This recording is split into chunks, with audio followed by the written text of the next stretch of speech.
Moja žena má dnes narodeniny a ja som jej nič nekúpil. A to z toho dôvodu, že mám pre ňu pripravený celý deň plný prekvapení. Začíname takýmito naloženými raňajkami priamo do postele. Veľa šťastia, zdravia. A chceš popať tu alebo s rozprávkou? S rozprávkou. Pakáči, nech priamo pri práci. Našou ďalšou zastávkou bola zoo, o ktorej Andy básnila snáď už mesiace.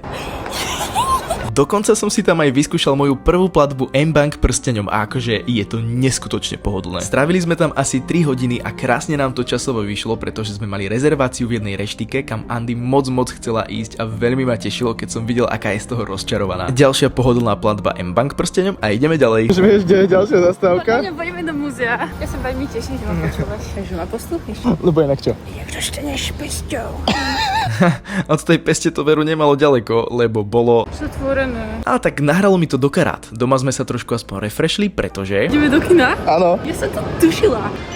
Tento prsten sa mi veľmi páči. Hlavne keď musím platiť iba ja.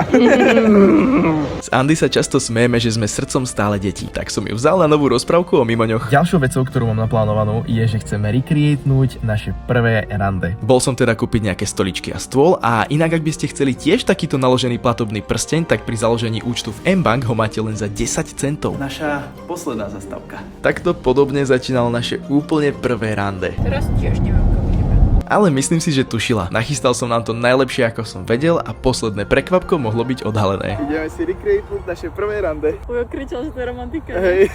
Narodeniny nemusia byť vždy o materiálnych darčekoch. Niekedy je takýto deň o mnoho vzácnejší. A vieš, čo by som si k tomu dala? Mliečko.